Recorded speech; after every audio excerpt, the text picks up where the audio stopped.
초등부 친구들 환영하고 반갑습니다. 오늘 거룩한 주일에 하나님께 찬양드리고 영광을 돌리고 말씀을 통해 변화되는 우리 모든 친구들 되기를 주님의 이름으로 축복합니다. 오늘 말씀 보겠습니다. 요한복음 11장 19절에서 26절 그리고 40절 말씀 같이 읽겠습니다. 많은 유대인이 마르다와 마리아에게 그 오라비의 일로 위문하러 왔더니 마르다는 예수께서 오신다는 말을 듣고 곧 나가 맞이하되 마리아는 집에 앉았더라. 마르다가 예수께 여짜오되 주께서 여기 계셨더라면 내 오라비가 죽지 아니하였겠나이다. 그러나 나는 이제라도 주께서 무엇이든지 하나님께 구하시는 것을 하나님이 주실 줄을 아나이다.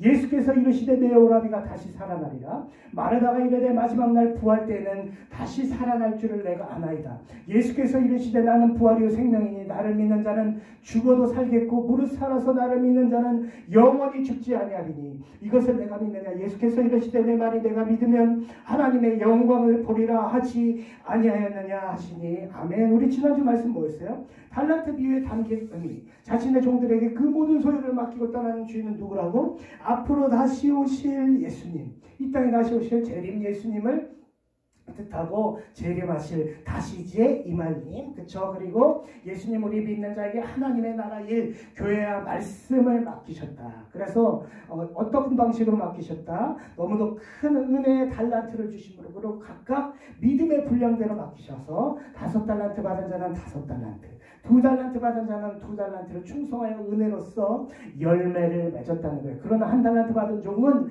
그 귀한 달란트의 가치를 몰랐고 주인 예수님이 어떤 분이신지 몰랐기 때문에 하나님 나라에서 쫓겨나고 마는 거예요. 그래서 우리 친구들은요, 믿음의 각각 믿음의 분량대로 지금 달란트를 받았는데요, 하나님께 진실하게 충성하고 믿음으로 충성해야 예수님 다시 오실 때까지 많은 열매를 맺게 되기를 주님의 이름으로 축복합니다. 목사님은 지난주까지 2주간 비유로서 말씀을 전해드렸는데 오늘은요, 표적이에요. 표적.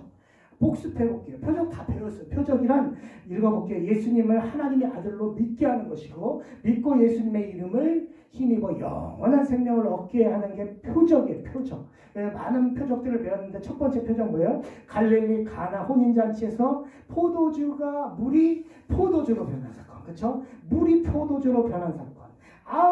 이 무미건조한 물이 포도주로 변한 사건을 통해 이 예수님의 말씀으로 이 세상 모든 죄를 담당할 만큼 강력한 풍성한 은혜로 변할 것이다.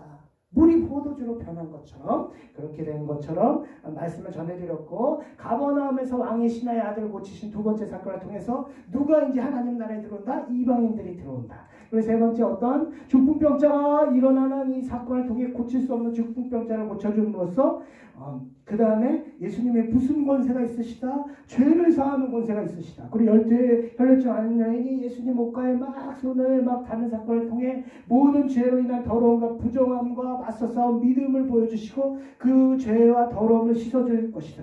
그리고 12살 어린 딸 야이로의 딸, 회장장 야이로의 딸 탈리타 쿰 일어나라 그래서 모든 죄로 인한 죽음과 맞서 싸운 믿음을 통해 또 죽음을 이기게 하실 것이다. 예수님은 생명의 떡이시다. 오병이어 사건을 통해 예배와 기도와 말씀을 통해 예수님을 먹어야 된다. 그렇죠? 안식일에 속 마른 사람을 고치시고 태어날 때부터 소경된 사람을 고치시고 표적을 많이 하셨어요. 그래서 사도 요한은요, 만일 낱낱이 기록한다면 이 세상에라도 기록된 책을 2개 부족할 만큼 많이 하셨다는 거예요. 근데 오늘 표적은 표적 중에 표적. 어떤 표적? 나사로를 살리신 이 부활의 표적을 통해 우리에게 무엇을 가르쳐 주시냐는 거예요. 우리에게. 오늘 말씀 한번 볼게요. 베단이라는 마을에 나사로가 있었어요. 병자야 병자. 근데 마르다와 마리아라는 여동생이 있었어요. 마르다와 마리아 어디서 들어갔는데요? 예, 이거예요. 예수님이 찾아오셨을 때 마르다는 막 열심히 일했어요. 평생을 율법교사와 같이 하나님의 계명을 막 지키기 위해서 일한 사람. 근데 마리아는 뭐하고 있어요? 예수님 발치에 앉아서 말씀만 듣고 있으니까 얘는 그냥 너무 무책임하다. 게으르다. 그러니까 저도 와서 나처럼 열심히 주를 섬기는 일에 참여할 것이다. 막 화가 났어요. 근데 예수님 뭐라고 그랬어요?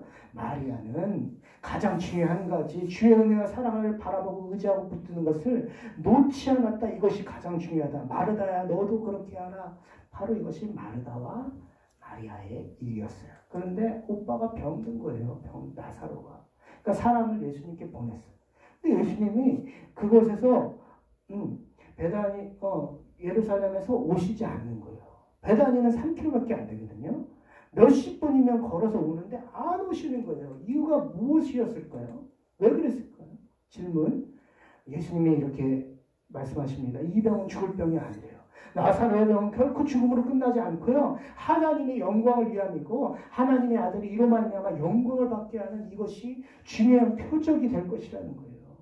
만약 여러분 생각해 보세요. 이틀 전에 예수님께서 거기 베단에 도착하셔갖고 나사로 또 전에처럼 중풍병자 고친 것처럼 고쳤으면 죽은 자를 다시 살려 부활하게 하시는 생명의 은혜를 눈으로 보고 경험하지 못했을 거예요. 귀로는 많이 들었잖아요. 그렇지? 근데 부활의 능력이 눈으로 보고 경험하지 못해가지고 이제는 눈으로 보고 경험하게 함으로써 예수님을 따르는 제자들도 우리 성경을 읽는 우리들에게도 믿음의 든든한 근거가 되게 하시려고 그 표적을 그렇게 행하신 거예요. 그리고 두 번째 질문 뭐예요? 나사로를 죽음에서 살리시는 이 부활하시는 것을 통해 우리에게 뭘 가르쳐 주시려고 했냐는 거. 첫 번째 따라해 봅니다. 예수님은 죽은 자를 살리는 하나님의 아들이다. 이제 예수님이 예루살렘으로 다시 가서 십자가를 칠 날이 얼마 남지 않았어. 죽을 날이 얼마나 남지 않으셨어. 그러면 사람들은 가장 중요한 것을 가르치시잖아요. 이거예요. 그러니까 죽은 자도 살리시는 하나님의 아들이다. 그래서 예수님은 나는 부활이요 생명이다. 나를 믿는 자는 죽어도 살겠고 살아서 나를 믿는 자는 영원히 죽지 아니하리라. 예수님이 주시는 생명은 단지 살아있는 사람만 영원히 살게 하는 것이 아니라 죽음에서 다시 살리시는 거예요. 죽음에서 다시 사는 새로운 생명이고 이전에 경험하지 못했던 생명이라는 것을 가르쳐 주신다는 거예요. 그 두 번째 가르쳐 주시는 건 뭐냐? 이 대단한 죄의 죽음의 권세도 누구 앞에서는 쪽도 못 쓴다? 예수님 앞에서는 쪽도 못 쓴다. 아무 힘도 못 쓰잖아요. 마르다와 마리아가 막 예수님이 이제 이틀 만에 오시니까 막 울면서 주께서 여기 계셨으면 내 오라비 나사로가 죽지 아니했을 텐데요. 그러니까 이미 나사로가 무덤에 들어간 지 3일이 됐어요. 냄새가 나요. 확실하게 죽은 거예요. 확실하게. 시체가 썩기 시작했기 때문에 죽은 자가 살아오는 것은 이제 불가능해요. 근데 예수님께서 뭐라고 하는 거예요? 돌을 옮겨놓아라 하고 눈을 들어 하나님께 기도합니다. 하나님 내 말을 들으신 것을 감사합니다. 나사로 살려주신 것을 감사합니다. 그것이 왜 감사하냐? 그것은 그들로 믿게 합니다.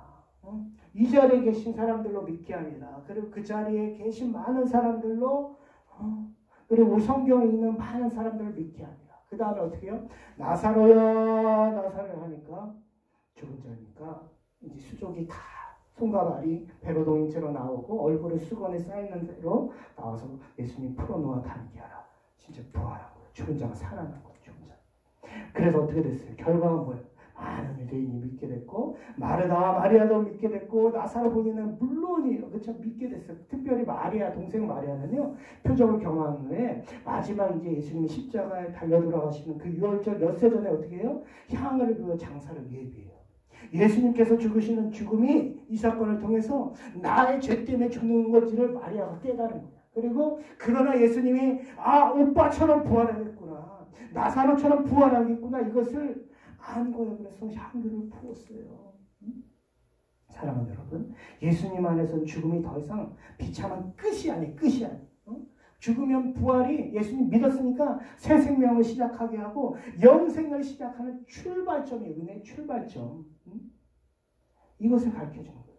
예수님이 부활의 생명을 주는 건 단순히 이 육신의 연장이 아니라 우리가 거듭나가지고 이제 영적 새 생명을 계속 누리며 살 수 있게 하는 거예요. 그래서 사도 바울은 말합니다. 현재의 고난은 장차 우리에게 나타날 영광과 비교할 수 없다. 우리의 몸이 이제 예수님 믿으니까 부활할 건데 신령한 몸으로 부활할 건데 얼마나 복되고 기쁘냐. 얼마나 충만하고 영광스러워질 것이냐. 사도 바울은 얘기하는 거예요. 여러분 이렇게 말씀하세요. 예수님 내가 믿으면 하나님의 나라의 영광을 보리라. 꼭 부활 생명, 부활 신앙을 갖게 되기를 주님의 축복합니다. 기도하겠습니다. 하나님 아버지 우리 친구들이 이 어려운 코로나 시대에도 부활 생명과 부활 신앙으로 반드시 이겨내기를 기도합니다. 축복하여 주시고 은혜 주시옵소서. 감사드리며 예수님 이름으로 기도합니다. 아멘. 꼭 이겨내고 부활 생명, 부활 신앙 가져서 영광스럽게 여러분 승리하는 우리 모든 유초동부 친구들 되길 주님의 이름으로 축복합니다. 우리 다음 주에 만나요. 안녕.